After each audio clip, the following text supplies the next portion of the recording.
Hare Krishna. Nice to see you again.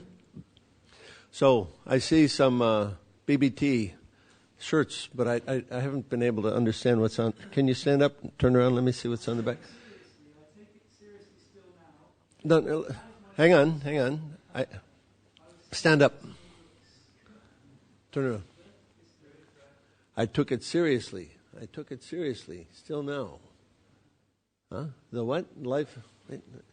The life and soul. I was selling personally books. Oh, this is quotes from Prabhupada. Very nice. December 31 December 76. Prabhupada was taking book distribution seriously. Good. So, we should also, right?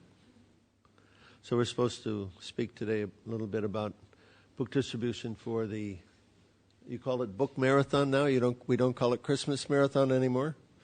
Is that to be politically correct or what? I hope not. We don't say the word Christmas anymore or something like that. Anyway, this time of year, people are in a giving mood. And so this is how the Christmas marathon started in the United States. I don't remember what year. Quite early. We have a holiday called Thanksgiving, which is the last Thursday of the month. And the Friday after that, and Thanksgiving, all the stores are closed. And then on Friday, that weekend, Friday, Saturday, and Sunday, they have a big sales. All the stores have sales because that's really when they make their money. The whole rest of the year, they lose money trying to keep the store open, pay the rent. So they call that Black Friday. It's the first time that the stores actually go from being in the red to making a profit.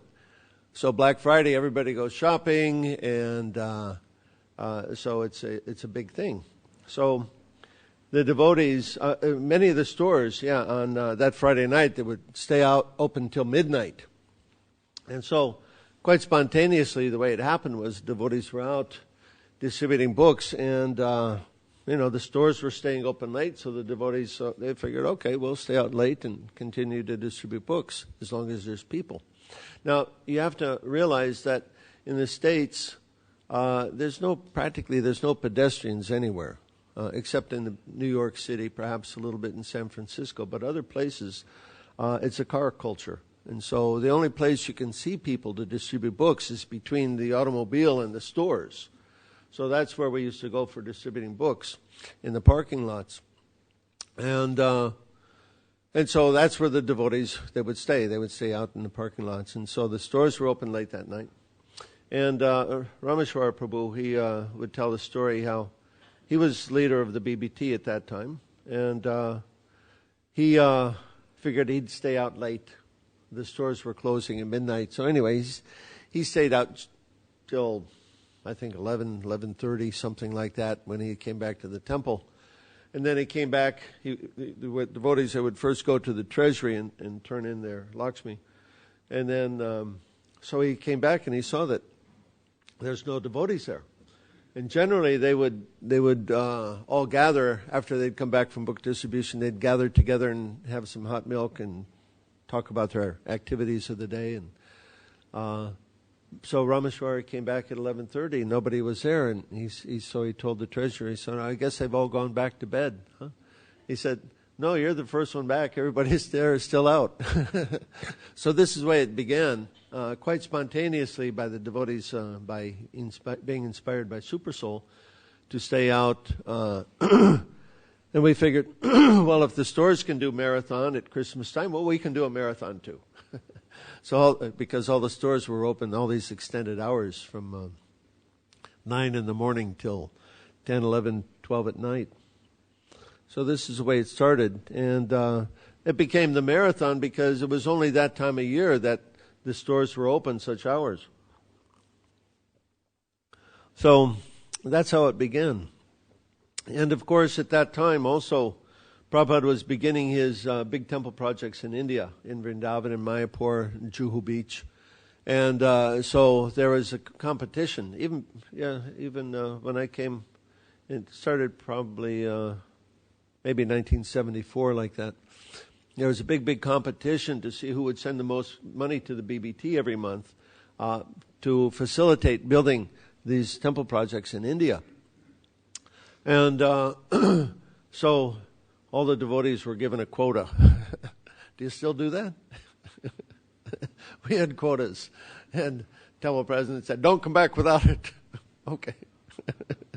So the devotees would do a lot of austerity, actually.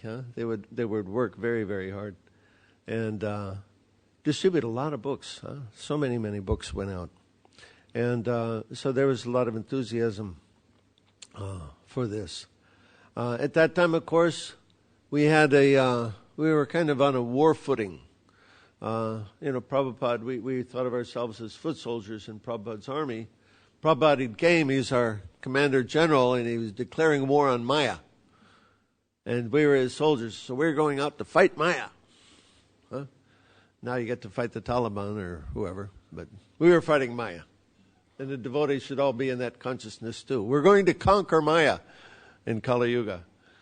And by distributing books and distributing the holy name everywhere. And so we had that kind of consciousness, when there's a war, there's, a lot of urgency, got to go. So we were all passionate young boys and girls. And so we had a lot of energy, and we were using our energy like that to distribute books.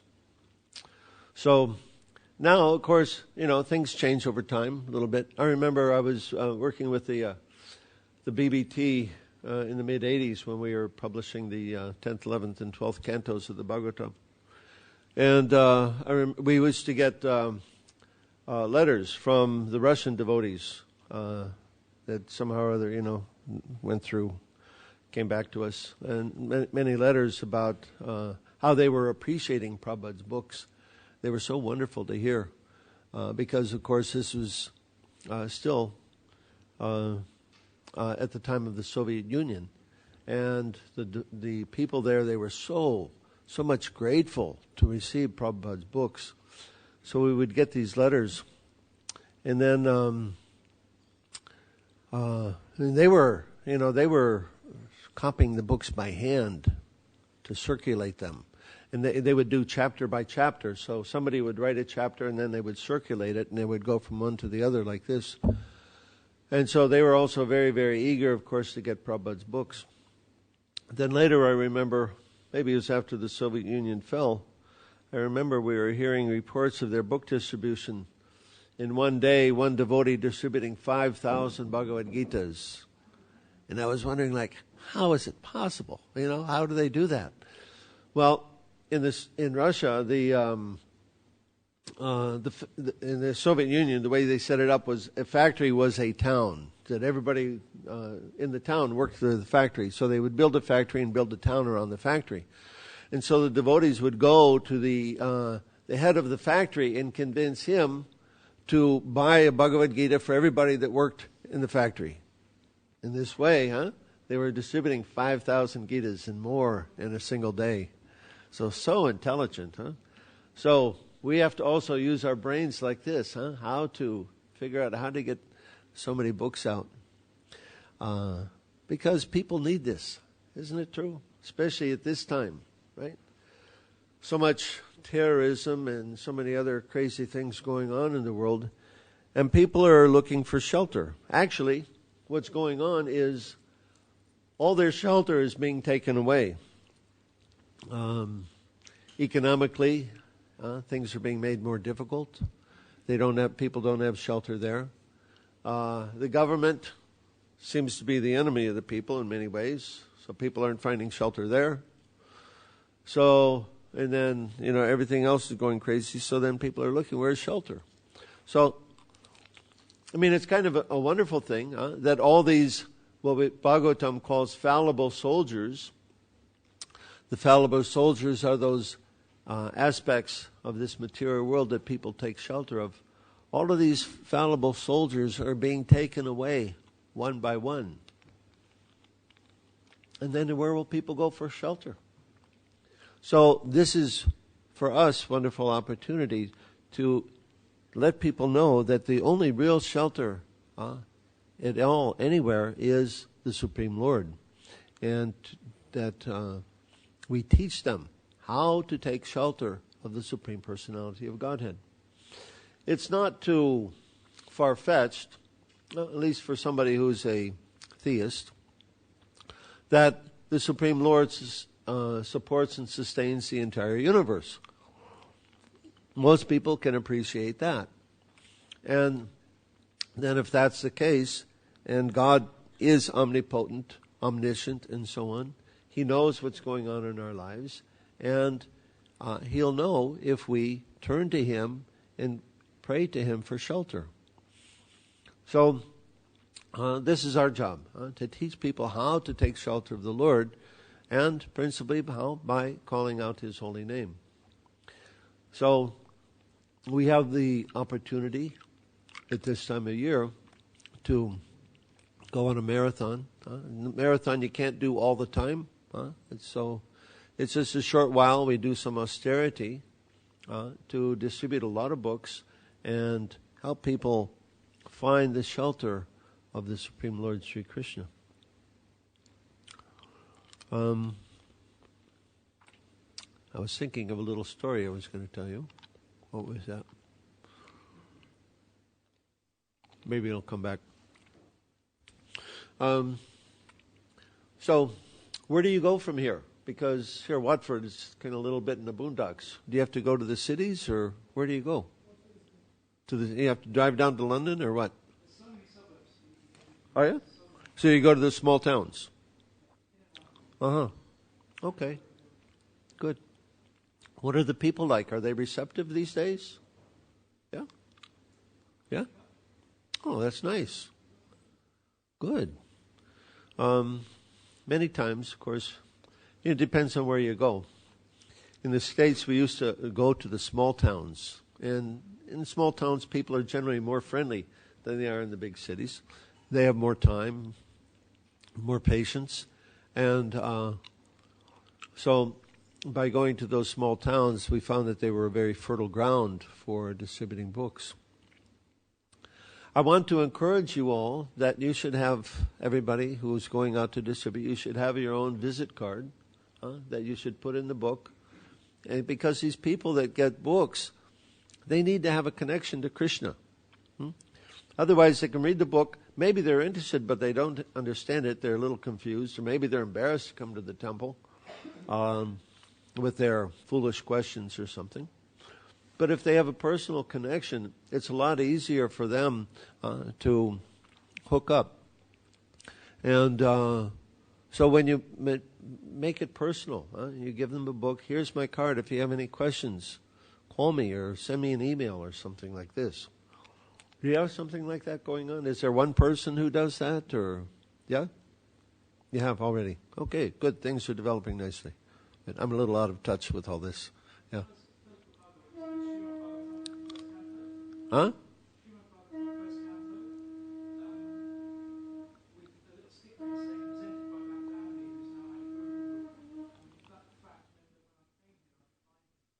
Ah. Yeah, great. Yeah, so distributing books is one thing, but then the follow-up, that's so important. We're probably, well, again, I'm a little out of touch, so maybe you've gone past this, but for a long time we were just distributing books and then no follow-up. Nobody else markets like that in the whole planet, right? You have to do some follow-up, right, and get some repeat customers. Shri Radha Gokulananda ki, Shri Taram Lakshman Hanuman ki, Shri Gauranitai ki. So, yeah, there should be some means, either a sticker in the book or your business card, a visit card, something like that. Yeah.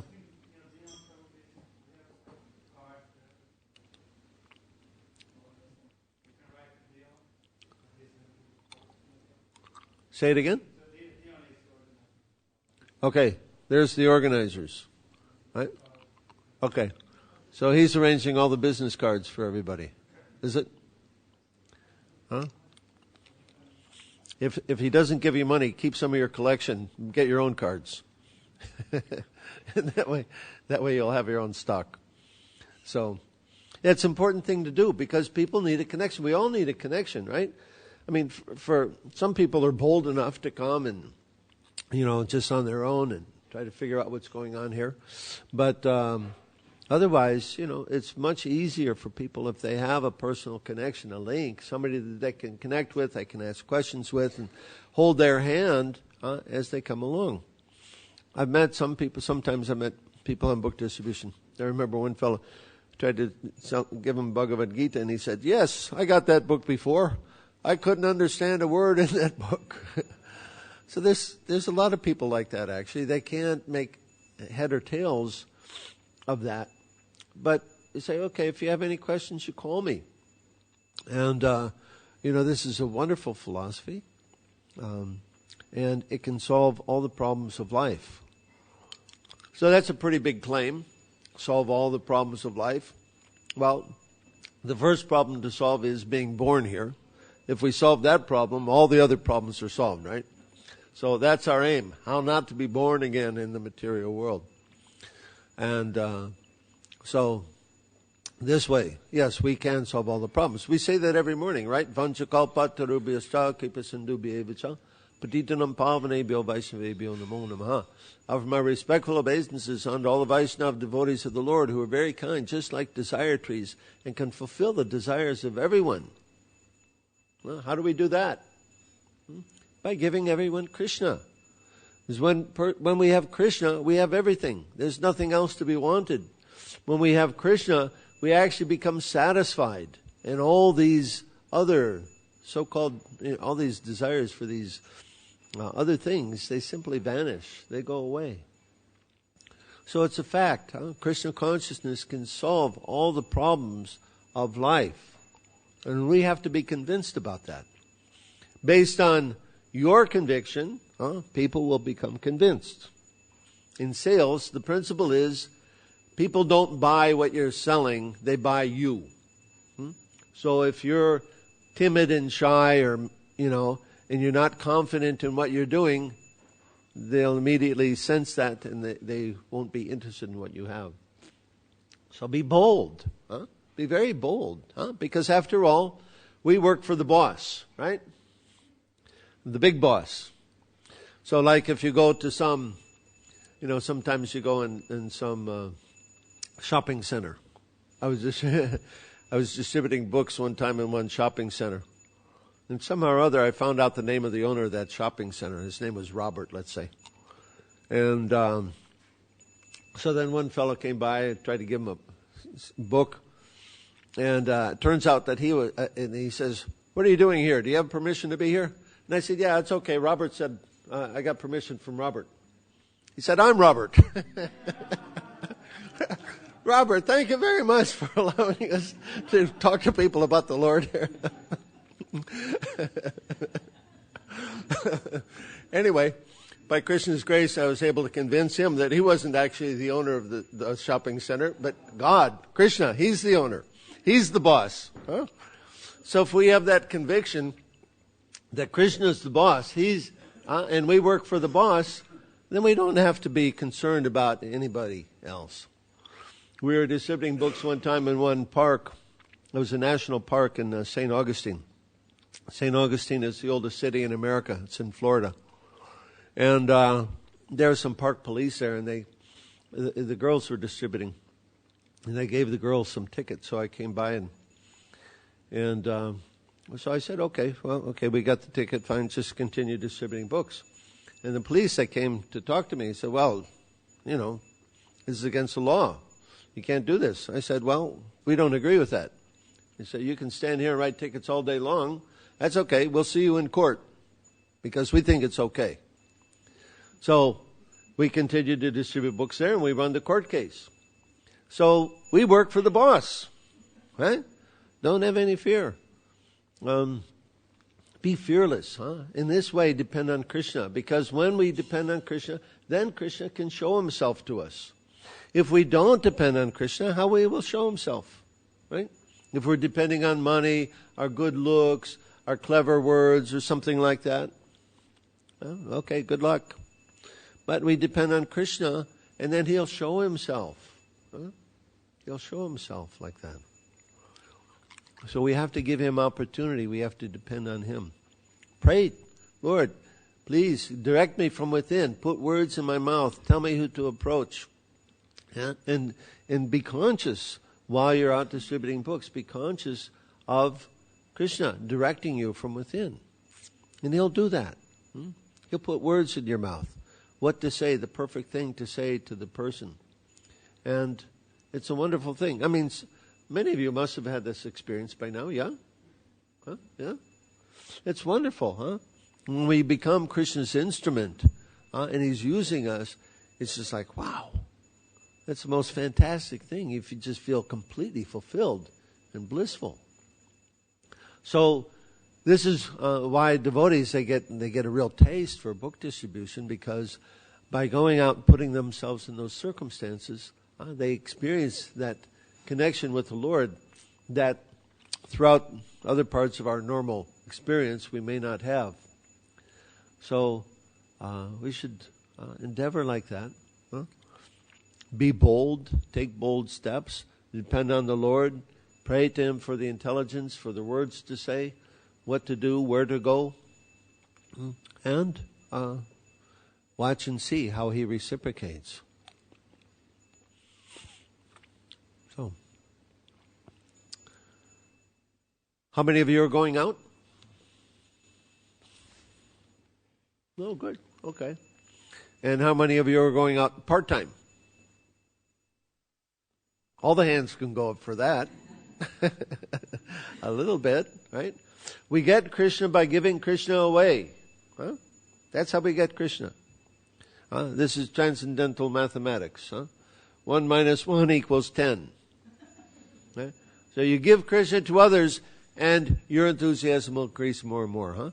The members of the Panchatattva, they plundered the storehouse of love of God, and they ate and distributed its contents.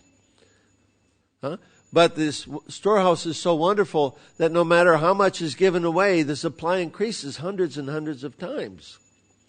So we must endeavor to give it away as much as possible, and then the supply will increase more and more.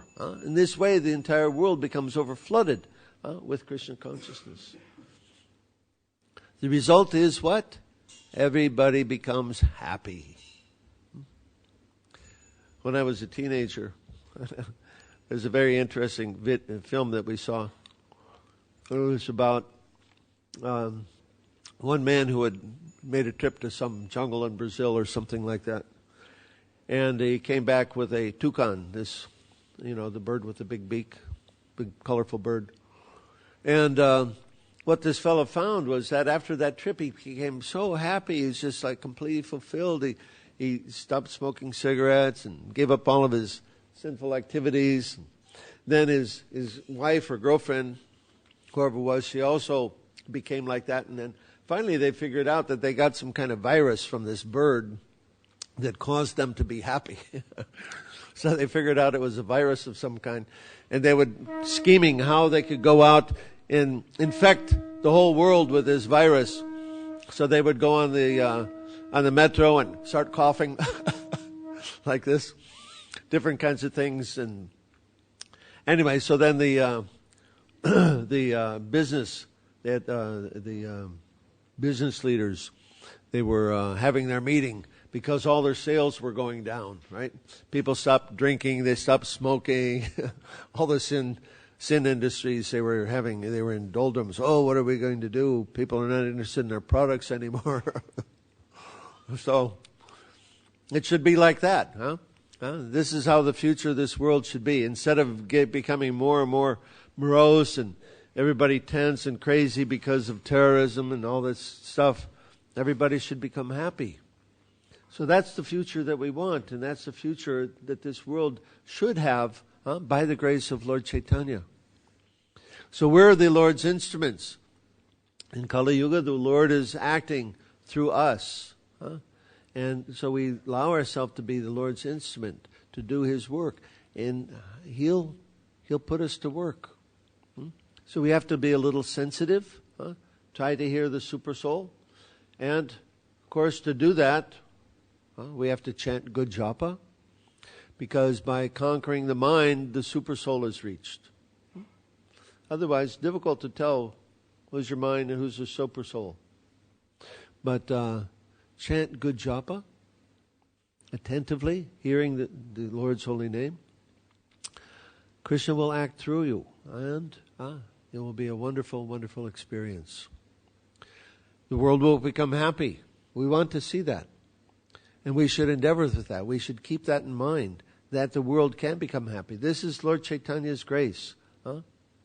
Lord Chaitanya wanted to flood the world with love of God. So we remember, we all saw the videos from Fukushima when the flood came in. Nothing can stop it. It's a huge wall of water. Nothing. Everything was just swept away. So the same way, everybody's meant to be swept away in this Sankirtan movement, being happy, being fulfilled by the mercy of Lord Chaitanya. So that's our task. This war on Maya is still going. We have to still continue this war on Maya, right? We haven't won yet. You can tell, right? There's still a lot of people out there who are suffering. So let's give them the mercy. Give them Prabhupada's books. Give them your card. Make a connection with them. Help them come to Krishna consciousness. This way you become their Vartma Pradarshaka Guru. You're the link to Krishna. And you help them come along. Just like others have helped us. So that's why we're here today. So we also have to extend this to others. So, any comments or questions?